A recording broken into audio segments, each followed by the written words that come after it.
रोहन एक स्कूल में चौकीदार की नौकरी करने लगा। बहुत मेहनत करके उसे सिर्फ 6,000 रुपये ही मिल पाए थे, जिससे उसके घर का खर्च बड़ी मुश्किल से चल पाता। उसे ऊपर वाले से शिकायत होने लगी कि तू बेईमान और रिश्वतखोरों को ही देता है और मेरे जैसे ही ईमानदारी से कमाने वाले तो खाली हाथ रह जाते हैं। उसी दिन वह सैलरी लेकर घर पहुंचा तो उसके होश उड़ गए, क्योंकि उसकी सैलरी तो रोहन अपनी माँ का इकलौता और लाडला बेटा था। उसके पिता बहुत पहले मौत हो चुकी थी, क्योंकि रोहन बचपन से ही गरीबी में पला था और अभी भी उसके हालात बहुत अच्छे नहीं थे।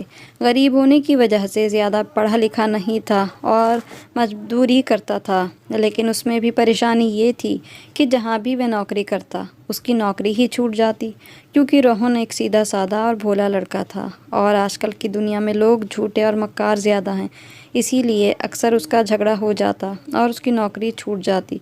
इसी तरह गरीबी में ज़िंदगी गुजारते गुजारते उसकी माँ ने उसकी शादी एक गरीब लड़की वर्षा से कर दी। वर्षा हालांकि गरीब घर से थी, लेकिन उनके हालात फिर भी रोहन के घर से बेहतर थे। उसकी शादी को 3 महीने हुए थे कि वह कंगाल हो गया। उसकी नौकरी छूट गई थी। उसे अपनी माँ की बीमारी पर अलग पैसों की ज़रूरत थी और घर के खर्च अलग। महंगाई तो बढ़ती गई थी, पर रोहन की गरीबी ना कम हुई। फिर उसे एक स्कूल में चौकीदार की नौकरी मिल गई। बहुत ज़्यादा मेहनत करने के बाद उसको 6,000 रुपये ही महीने पर मिल पाते। रोहन पिछले 3 घंटों से चिलचिलाती धूप में लाइन में खड़ा था, सिर्फ इसलिए कि उसे कुछ सस्ता राशन मिल जाए। सरकारी स्टोर पर इतनी लंबी लाइन थी कि बार बार उसे धक्कों की वजह से काफ़ी परेशानी का सामना करना पड़ रहा था, लेकिन इसके बावजूद भी वह इसी कोशिश में था कि किसी न किसी तरह उसे यहाँ से कुछ राशन मिल सके। धूप तो जैसे उसके दिमाग को खौला रही थी, मगर फिर भी वह खड़ा रहा। कभी सिर पर हाथ रख लेता तो कभी अपने हाथ में मौजूद रुमाल को अपने सिर पर रख लेता, ताकि किसी तरह इस गर्मी को कम कर सके। कितने ही घंटे खड़े रहने के बाद जब उसका नंबर आया, तब स्टोर बंद हो चुका था। वहाँ पर खड़ा सामने लड़का कहने लगा कि स्टोर बंद होने का वक्त हो गया है, अब आप कल आइएगा। यह सुनकर रोहन को ऐसा लगा जैसे कुएं के पास आकर मैं प्यासा रह चुका हूँ। वह उस लड़के का चेहरा देखने लगा। उसने बड़ी बेचारगी से कहा कि मैं पिछले 3 घंटे से धूप में खड़ा हूँ। अब जाकर जब मेरा नंबर आया है, एक तो वैसे ही धक्के लगाकर मुझे सबसे आखिर में कर दिया गया था। अब मुझे कुछ तो राशन दे दो। 5 मिनट भी नहीं लगेंगे आपको राशन निकालने में। लेकिन इतने ही पल स्टोर के दरवाजे बंद करते हुए दूसरा आदमी बोला, भाई तेरे कानों में आवाज़ नहीं पहुंची क्या? जब कह दिया कि स्टोर बंद हो चुका है, कल आना, तो फिर जा। इतना ही, तेरे घर में सब भूखे हैं तो जाकर दूसरे स्टोर से राशन ले ले। रोहन तो सोच रहा था कि शायद वह उसकी परेशानी का एहसास करके उसे राशन दे दे, मगर ऐसा कुछ नहीं हुआ। रोहन खाली आंखों से अपने हाथ में मौजूद पुराने 100 के 2 नोट देख रहा था। वह पैसे कुछ लोगों के लिए शायद बहुत ही थोड़े थे। उनकी नज़रों में तो इन पैसों की कोई अहमियत ही नहीं थी, लेकिन रोहन के लिए ये बहुत सारे थे, क्योंकि उसकी माँ ने न जाने कितने महीनों से इन नोटों को अपने पास बक्सों के किसी कोने में रख रखा था, सिर्फ इसलिए कि मुश्किल वक्त में काम आएंगे। रोहन जहाँ मजदूरी करता था, वहाँ पर कुछ मज़दूरों के साथ उसका झगड़ा हो गया था। वह लोग बड़े ही तेज़ थे, लड़ाई झगड़े के माहिर थे, और रोहन अपनी माँ का एक सीधा साधा भोला भाला बेटा। इन उतार चढ़ाव और लड़ाई झगड़ों से उसकी माँ ने उसे हमेशा दूर ही रखा था। लेकिन जब रोहन की माँ को इस झगड़े का पता चला, तो उन्होंने रोहन को वहाँ पर मजदूरी करने के लिए भेजा ही नहीं था। अब रोहन काम के लिए मारा मारा फिर रहा था, लेकिन कोई काम मिल ही नहीं रहा था। घर में राशन बिल्कुल ख़त्म हो चुका था। रोहन की नई नई शादी हुई थी। शादी को बस 3 महीने ही हुए थे, और इन 3 महीनों में उसने पूरी कोशिश की थी कि वह अपनी बीवी की हर इच्छा को पूरा कर सके।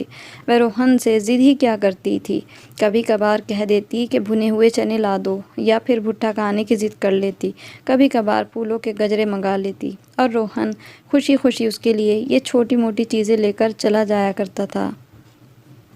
3 महीनों में ही रोहन बिल्कुल खाली हाथ हो चुका था। घर में राशन भी ख़त्म होने लगा। उस दिन जब रोहन की माँ ने रोटी बनाकर उसके सामने रखी, तो उसकी माँ उसके सामने खाना रखने के बाद खुद दूर जाकर बैठ गई। इससे पहले ऐसा कभी नहीं हुआ था। सब मिलकर ही खाना खाते थे। रोहन ने अपनी माँ को ऐसे अलग बैठे देखा तो कहने लगा कि खाना तो खा लो, शायद आज घर में सब्ज़ी भी नहीं बनी थी। कल की बची हुई दाल और चटनी रोहन की माँ ने उसके सामने रखी दी थी, जो कि बहुत कम थी। एक ही रोटी, वह भी पतली सी, रोहन के सामने रखी हुई थी। माँ कहने लगी कि बेटा तू खा ले, मेरे पेट में बहुत दर्द हो रहा है। डॉक्टर ने कहा है कि रोटी नहीं खानी वरना दर्द बढ़ जाएगा। रोहन ने अपनी माँ की बात पर सिर हिला दिया। रोहन की पत्नी को तो वह कल शाम ही उसके मायके छोड़कर आया था। 2-3 निवाले खाने के बाद रोहन ने अपनी माँ को देखकर कहा कि तेरे पास इतने पैसे कहाँ से आए जो तू डॉक्टर के पास चली गई और इससे इलाज करवाएगी।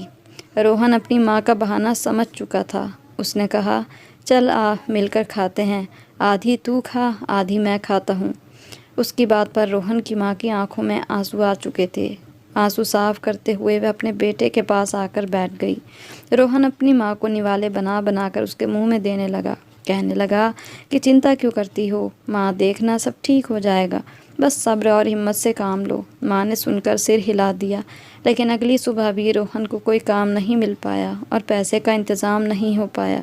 तभी रोहन की माँ ने अपने पास पुराने रखे हुए 200 रुपये निकाल कर दिए कि इंतज़ार कर, थोड़ा बहुत राशन ले आओ। बहू को कुछ दिन अपने मायके में ही रहने दो, वहाँ पर पेट भर कर खाना तो खाएगी। मगर रोहन क्या करता, उसके पास तो अब यही 200 रुपये बचे थे। स्टोर भी बंद हो चुका था। मजबूरन दूसरी दुकानों पर गया और वहीं से कुछ आटा लेकर घर चला आया। वह आटा इतना था कि 2-3 दिन के लिए दोनों माँ बेटे को बहुत हो जाता। दिल ही दिल में उसने दुआ की कि भगवान करे उसे कोई काम मिल जाए, कम से कम इस तरह के मुश्किल वक्त से तो उसकी जान छूट जाए। वह यही सोचता हुआ अपने घर की गली में पहुंचा था कि अचानक ध्यान अपनी पत्नी की तरफ गया। पत्नी भी गरीब घर से ही थी, लेकिन हैसियत में रोहन के घर से बेहतर हालात थे।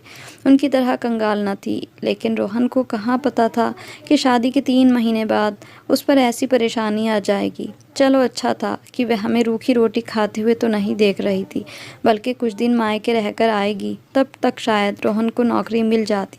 यह सब सोचते हुए वह घर में दाखिल हुआ था कि जब आंगन में ही उसे अपनी माँ और पत्नी बैठी हुई नज़र आई। वर्षा और उसकी माँ एक चारपाई पर बैठी हुई बातें कर रही थी। वर्षा अपने मायके की बातें बता रही थी। शायद वह अभी अभी पहुंची थी। रोहन के तो चेहरे पर से हवाइयाँ उड़ गई थी। रोहन को देखकर वह मुस्कुराई। रोहन बजाय खुश होने के उल्टा परेशान हो गया, लेकिन यही उनकी ज़िंदगी थी, इसीलिए सब्र तो करना ही था। उस दिन जब रोहन की माँ रोटी बनाने लगी तो वर्षा बोली कि रोटी मैं खुद अपने हाथों से बनाऊंगी। घी तो मौजूद नहीं था, ना ही तेल था। पहले तो सूखी रोटी बनाने पर उसने रोहन को देखा। तेल ख़त्म है, आप लेकर नहीं आए? रोहन सरसरी से अंदाज में बोला कि नहीं, याद नहीं रहा, कल ले आऊँगा। रोटी बनाने के बाद जब उसने कढ़ाई का ढक्कन उठाकर देखा तो उसमें सब्ज़ी नहीं थी। हैरत से रोहन की माँ को देखकर कहने लगी कि माँ, अगर सब्ज़ी नहीं बनी थी तो आप बता देती, मैं पहले ही बना लेती, अब इतनी रात हो गई है। रोहन की माँ ने बहू से नज़र चुराते हुए रोहन की तरफ देखा और गहरी सांस लेकर कहने लगी, बेटा, मैं रोहन को बताना ही भूल गई थी कि सब्ज़ी भी लानी है। वर्षा दोनों का ही चेहरा देखने लगी और कुछ कुछ समझ चुकी थी। खाने के लिए बैठे तो रोहन और माँ ने आधी आधी रोटी खाई थी ताकि ज़्यादा से ज़्यादा बचत कर सके, जबकि पूरी रोटी वर्षा के सामने रखी थी, लेकिन उसने भी आधी ही रोटी खाकर बाकी बेटा और माँ के आगे बढ़ा दी और बोली, क्या बात है, आप लोग मुझसे कुछ छुपा रहे हैं? जब उसने ज़िद की तो मजबूरन रोहन को सभी कुछ बताना पड़ा, लेकिन उसने बड़े सब्र से काम लिया। कहने लगी, हम फालतू खर्च नहीं करेंगे, जितना हो सके बचत करेंगे। रोहन सीधा इंसान था। उसने आज तक किसी का बुरा नहीं चाहा। कोई खाते समय उसके पास आता तो अपने हिस्से का खाना भी उसे दे देता। यही उसकी आदत थी। उस दिन वह काम ढूंढने के लिए घर से बाहर निकला, एक स्टोर पर गया और जाकर कहने लगा कि मुझे हिसाब किताब अच्छी तरह से आता है। अगर आपको अपनी दुकान पर किसी तरह के काम वाले की ज़रूरत है तो आप मुझे अपनी दुकान पर रख सकते हैं। लेकिन अगले पल उस दुकानदार ने रोहन को झिड़क कर निकाल दिया। रोहन सोचने लगा कि काम के लिए और अपने घर वालों का पेट पालने के लिए हम मर्दों को कैसी कैसी झिड़कियाँ सहनी पड़ती हैं। माँ का सारा प्यार और मोहब्बत तो बचपन तक ही होता है। अपनी औकात के हिसाब से बहुत जगह पर रोहन ने काम की तलाश की थी, लेकिन कहीं भी कोई अच्छा काम न मिला। घर में तंगी बढ़ने लगी थी। अब तो हालात ज़्यादा से ज़्यादा बुरे होने लगे थे। आखिरकार जब अपनी माँ और बीवी की ख़राब हालत देखी और अपनी बीवी के ताने सुने तो रोहन को लगने लगा कि कहीं बीवी घर छोड़कर ना चली जाए। रोहन की माँ भी बीमार थी। उनकी दवा के लिए भी पैसों का इंतज़ाम नहीं हो पा रहा था। काम के सिलसिले में रोहन एक तरफ चला जा रहा था जब वहाँ पर किसी को अपने घर से मलबा उठाकर घर से बाहर फेंकवाना था। उनके घर में काम चल रहा था। जब रोहन ने ये सब देखा तो ना चाहते हुए भी उनके पास चला गया। कहने लगा, मैं कचरा समेटने में आपकी मदद कर सकता हूँ। सामने खड़ा इंसान सिर से लेकर पैर तक रोहन को देखने लगा। कहने लगा कि तुम मेरी मदद करोगे, देखने में तो अच्छे खासे घर के लगते हो। लेकिन अब रोहन ने क्या कहता कि मजबूरी इंसान से सब कुछ करवा देती है। रोहन ने रेडी में सारा कचरा उठा उठा कर बाहर फेंक दिया। रोहन की कमर मजदूरी करके टूट चुकी थी और ऐसा करने के बाद आखिर में उसे इस काम के लिए 500 रुपये मिल ही गए थे। वह 500 रुपये अभी जैसे रोहन की जान से बढ़कर थे। उसकी बीवी की तबीयत भी काफ़ी दिनों से ख़राब थी। वह सोच रहा था कि क्यों ना एक बार उसका चेकअप करवा लिया जाए। अभी उसने इन 500 रुपये में से थोड़ी सी दाल सब्ज़ी ख़रीदी और बाकी पैसे लेकर अपनी पत्नी के साथ एक सरकारी अस्पताल चला गया। लेकर तो प्राइवेट क्लिनिक पर गया था, लेकिन जब वहाँ की फ़ीस सुनी तो दिमाग ठिकाने आ गया। 800 रुपये तो सिर्फ़ और सिर्फ वहाँ की फ़ीस थी। इसलिए वह चुपचाप पत्नी को लेकर वापस आ गया। आखिरकार पत्नी ने यह भी ताना दे दिया कि तुम तो एक प्राइवेट डॉक्टर से भी चेकअप तक नहीं करवा सकते। पता नहीं कब हमारे दिन बदलेंगे। मगर रोहन क्या करता। पत्नी को सरकारी अस्पताल ले गया जहाँ पर उसका चेकअप हुआ। घंटों धक्के खाए और जब रिपोर्ट सामने आई तो पता चला कि रोहन 2 बच्चों का बाप बनने वाला है। ये बात सुनकर पहले तो रोहन थोड़ा उदास सा हो गया कि सोचने लगा कि कैसे बच्चों की जिम्मेदारी उठा पाएगा और कैसे ये सब होगा। फिर उसने सोचा कि नहीं, मैं तो एक इंसान हूँ। जो पैदा करने वाला है वही तो पालने वाला भी है। बच्चे अपना नसीब खुद लेकर आते हैं। उसने अपने दिल को तसल्ली दी। वह अपने दिल में बस यही दुआ कर रहा था कि आने वाली औलाद अपनी अच्छी किस्मत लेकर आए और उनके हालात कुछ बेहतर हो जाएं। धीरे धीरे वक्त गुजरने लगा। ऐसे ही छोटे मोटे काम करके रोहन अपने घर को चला रहा था, लेकिन हालात बहुत तंग थे। उसे तो ठीक से याद भी नहीं था कि उसने खुद खाना ठीक से कब खाया था। बस इतना ही याद था कि अभी उसके पेट में भूख से चूहे कूद रहे थे। वह हमेशा खाने से ये कहकर उठ जाया करता था कि उसका पेट भर चुका है। अपनी माँ के लिए दवाइयाँ, बीवी के लिए दवाइयाँ और यह सब कुछ ही रात को सोने से पहले सोचता रहता कि आखिर इन सब का इंतज़ाम कल कैसे हो पाएगा। जैसे तैसे वक्त गुजरा और भगवान ने उसको जुड़वा बेटे दिए थे। दोनों बेटों को देखकर एक पल को उसके दिल को सुकून मिला कि चलो उसके बेटे बड़े होकर उसका हाथ बटाएंगे। लेकिन उससे पहले तो उन बच्चों को पालना था और बड़ा करना था। रोहन एक स्कूल में चौकीदारी करने लगा था। रात के समय स्कूल में चौकीदारी करनी होती, लेकिन चौकीदारी करने के उसे सिर्फ 6,000 रुपये मिलते थे।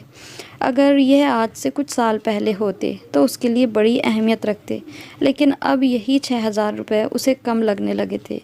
कितने ही समय से उसने पेट भर के खाया भी नहीं था और ना ही अपने लिए कुछ खर्च कर सका था। उसके सारे कपड़े भी फट चुके थे। मुश्किल से बीवी, बच्चों और माँ की ज़रूरतें पूरी कर रहा था। अभी भी सैलरी मिलने में 10 दिन बाकी थे, लेकिन सैलरी पहले ही ख़त्म हो चुकी थी। जब जेब में सिर्फ 500 रुपये थे, वह शिकायत भरे एहसास से आसमान की तरफ देखने लगा। कहीं ना कहीं उसके दिल में शिकवा सा आने लगा था। उस समय वह अकेला था। धूप बड़े ज़ोरों से उसके सिर पर थी। सूरज तो जैसे उबल रहा था और वह बैठा हाँफ रहा था। हाथ से अपने सिर पर छाया की। सोचने लगा कि आखिर इसका क्या कसूर है। वह तो पूजा पाठ भी करता है, कभी कोई बुरा काम नहीं करता, बस ईमानदारी से कमाने के पीछे पागल है। पहले सिर्फ माँ और बीवी थी, अब 2 बच्चे भी हैं। उनकी जिम्मेदारियाँ हैं, कल को उन्हें स्कूल में भी तो डालना है। फिर बीमारी और मुसीबतें अलग घिरे हुए हैं। आखिर मैं अकेली जान यह सब कुछ कैसे करूँगा। अभी अभी तो उसकी इतनी उम्र भी नहीं थी और उसके सिर और दाढ़ी के बाल सफ़ेद होना शुरू हो चुके थे, सिर्फ़ और सिर्फ इन परेशानियों की वजह से। जो 6,000 रुपये मिलते थे वह महीने से पहले ही ख़त्म हो जाते। रोहन और भी कई जगहों पर नौकरी ढूंढ रहा था, मगर कहीं नौकरी नहीं मिलती थी। वह अपने भगवान से शिकायत करने लगा कि अब तो मेरे दिन फेर दे। कितने साल गुज़र चुके हैं, मैं इस तरह की मुसीबत से घिरा हुआ हूँ। ये 6,000 रुपये भला मेरे किस काम के? इससे ना ही मैं अपने बच्चों की ख्वाहिशों को पूरा कर सकता हूँ और ना ही कभी उनकी मनपसंद चीज़ ला कर दे सकता हूँ। अरे वह तो मुझे कोई फरमाइश कर दें तो मैं इस बात को बदलने में ही लगा रहता हूँ, किसी तरह बच्चों की बात को अनदेखा करके उनका ध्यान बटा सकूँ। कितनी देर वह अपने भगवान से शिकायत करता रहा। उस दिन रोहन को सैलरी मिलनी थी। जब स्कूल के मालिक ने 6,000 रुपये निकाल कर उसके हाथ पर रख दिए तो उसके हाथों में नोटों की गट्टी देखता ही रह गया जो उसने अपनी जेब से निकाली थी।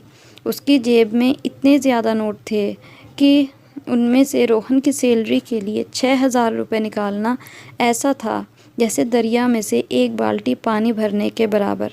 उसने गहरी सांस लेकर के उदासी से वह 6,000 रुपये ऐसे पकड़े जैसे इनकी रोहन की नज़र में कोई अहमियत ही न हो।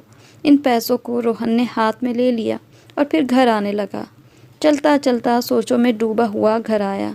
उसका दिल आज बहुत बेचैन था। घर आया तो आकर सामने बिस्तर पर बैठ गया। बीवी, बच्चे और माँ खुश थे, जानते थे कि आज उसे सैलरी मिलने वाली है। उसे यूं देखकर उसकी पत्नी बोली, पहले तो आप सैलरी मिलने पर बड़े खुश होते थे, मगर आज आपका चेहरा उतरा हुआ क्यों है? उसकी माँ भी वहीं पर आ चुकी थी। रोहन उनके सामने भी ऐसे ही गुस्सा करने लगा। वह कहने लगा, क्या फ़ायदा इस सैलरी का? सिर्फ 2 वक्त की रोटी ही मुश्किल से मिल पाती है। इसके अलावा ना मैं अपने बच्चों की ख्वाहिशें पूरी कर सकता हूँ और ना ही तुम्हारी माँ और बच्चों के लिए कुछ ला सकता हूँ, बल्कि इससे तो घुट घुट कर हमारी ज़िंदगी गुजर रही है। खैर, पैसे लो और माँ के साथ जाकर सौदा ले आओ। रोहन का दिल तो ऐसे कर रहा था कि जैसे किसी कुएं में कूदकर या किसी ट्रक के नीचे आकर अपनी जान दे दे। उसकी ये बात सुनकर उसकी माँ ने उसे डांटा। बोली, ऐसे मायूस नहीं होते। अरे वह भी तो लोग हैं जो रोटी के एक एक टुकड़े के लिए तरस रहे हैं, हमसे भी बुरे हालात से गुज़र रहे हैं। इस दुनिया में मौजूद हैं जिनके हालात को देखकर हमें अपने भगवान का धन्यवाद करना चाहिए। लाओ, मुझे पैसे दो, मैं जाकर सौदा लेकर आऊँ। तुम तो बिना वजह ही मायूस हो रहे हो। भगवान से माफ़ी मांगो। रोहन की माँ उसे ये सब कह रही थी। जब उसने अपने हाथ की मुट्ठी देखी तो एक पल को घबरा सा गया, क्योंकि उसके हाथ में तो पैसे मौजूद ही नहीं थे। वह हैरत से अपनी जेबें टटोलने लगा। अपना बटुआ देखा, फिर चारपाई, मगर वह पैसे उसके पास नहीं थे। न जाने वह पैसे कहाँ रह गए थे। वह दोबारा उस रास्ते पर गया, लेकिन कहीं भी वह पैसे नहीं थे। उसकी माँ तो दिल पकड़कर बैठ गई। पत्नी तो शोर मचा रही थी कि यह क्या किया, पैसों को जेब में क्यों नहीं रखा, जबकि रोहन को तो ऐसा लग रहा था जैसे उसका दिल यहीं फट जाएगा। ये मैंने क्या कर दिया। अब रोहन को 6,000 रुपये की कदर हो रही थी। इन पैसों से महीने का राशन आ जाता, माँ की दवा आनी थी, बच्चों के लिए खाने पीने की कुछ चीज़ें आनी थी। अरे ये पैसे तो उसके लिए बहुत ज़्यादा थे। इसे तो पूरे महीने बहुत कुछ करना था। अरे और न सही तो आटा तो आ ही सकता था जो हम महीने भर खाते ताकि पेट भर सके। रोहन अपना सिर पकड़कर बैठ गया। वापस उन्हीं रास्तों पर फिर रहा था, लेकिन पैसे कहीं नहीं मिले। सारे रास्तों में लोगों से पूछते हुए गया कि क्या किसी ने यहाँ पर गिरे हुए पैसे देखे हैं, मगर सबका कहना था कि हमने कोई पैसा नहीं देखा। अगर किसी को मिले भी होते तो कौन बताता, सबको अपनी जेब की पड़ी थी। ऐसे ही परेशान घर लौट आया। उसकी माँ और बीवी कहने लगी कि कोई बात नहीं, शायद हमारे नसीब में यही था। दुआ करो कि वह पैसे किसी ऐसे इंसान के हाथ लगे हों जिसको सच में उनकी ज़रूरत हो सकता है कोई हमसे भी ज़्यादा परेशान हो और भगवान ने हमारे पैसे से उसकी मदद कर दी हो।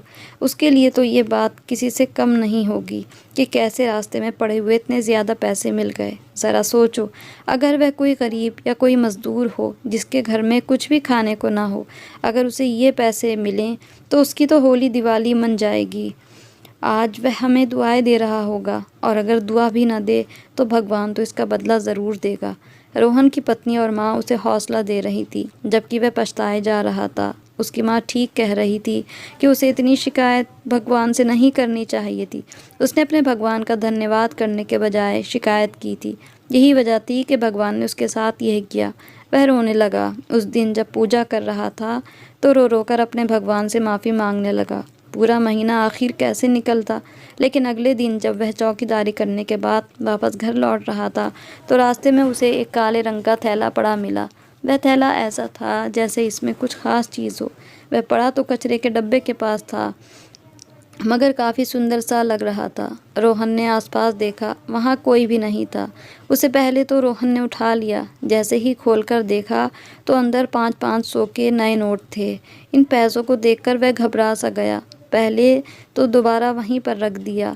इंतज़ार करता रहा कि शायद कोई उठाकर ले जाए, लेकिन जब कोई नहीं आया तो उसने वह थैला उठा लिया और घर चला आया। पत्नी और माँ पैसे देखकर हैरान रह गईं। वह पैसे लाखों में थे। कहने लगी, कहीं से चोरी करके लाए हो क्या? मगर रोहन ने उन्हें बताया कि यह तो मुझे कचरे के ढेर पर पड़े मिले हैं। रोहन ने कितनी देर वहाँ पर खड़ा इंतज़ार करता रहा। जब कोई ना आया तो फिर वह थैला उठाकर लाया हूँ। 3 दिन तक वह रोज़ाना वहाँ पर जाता और इंतज़ार करता कि आखिर यहाँ पर कोई इन पैसों को ढूंढने वाला आया है या नहीं। लेकिन जब किसी ने भी इन पैसों के बारे में नहीं पूछा तो वह पैसे अब रोहन के हो चुके थे। उसकी तो खुशी की कोई हद ही नहीं थी। उन पैसों से रोहन ने अपनी एक किराने की दुकान खोली। धीरे धीरे उसमें बढ़ोतरी हुई और वह सुपर स्टोर बन गया। हर महीना अच्छे खासे पैसे कमाने लगा। अब रोहन की गरीबी दूर हो चुकी थी।